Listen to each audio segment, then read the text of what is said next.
Umculo wamaskandi wayegida kuyigcokamelisha usehlangane nezitha zeGcokamelisha ukuthunaza okanye ukwehlisa isithunzi seGcokamelisha. Nginibingelela iphinde nginamukele kuyo le channel ehamba phambili inkeze lami igama ngumfeza kuntuthu wakho malo bathi la sibona amagumede mawuthi umusha le channel ngizocela nje show ukuthi uyasubscribe ungakhohlwa ukucomment nokulike nokushare okubaleka kakhulu kunakho konke. Umculo wamaskandi uPolo umfaka amakhoba ayigide lapha kuyigcokamelisha usehlangane nezitha zeGcokamelisha ukwehlisa isithunzi seGcokamelisha kulandela ukuthi uPolo adedelenye ama-post egcela phansi isithunzi seGcokamelisha kanye eyakhuluma kabi ngeGcokamelisha kuza kwabo okunguKhuzani lapha neshoyo ukuthi ngeke aze alunge ngisho kuthiwa useyathanda. uPolo umfaka amakhoba uhambile wayenkundleni yokuxhumana yaziwa ngoFacebook wabhala ukuthi wafike wahamba amanzi sakuthula nje lokho wakha ifamily hall saphinde futhi esathula nje lokho namanje ke usethenge imoto within a year. Hayibo koshaya uNovember kobe sekune swimming pool. Mina nje kungathiwa ngiqophisana naye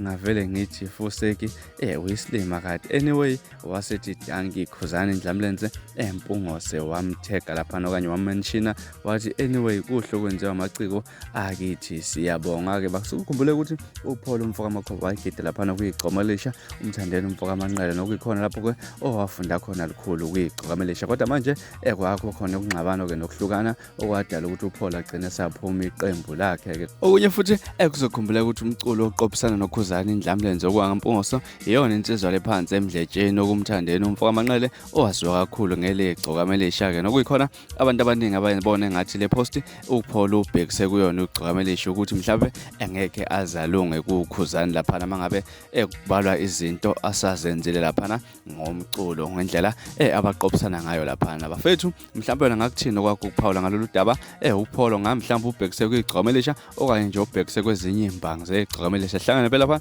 ku-comment section sikhulume ngalolu daba. Ngaza kwethu bekulona udaba engilethela lona namhlanje kwezisenkezweni. Ningakhohlwa ukusubscribe ukulike nokushare okukhulu kunakho konke. Nibe nosuku olumnandi nginithanda kakhulu.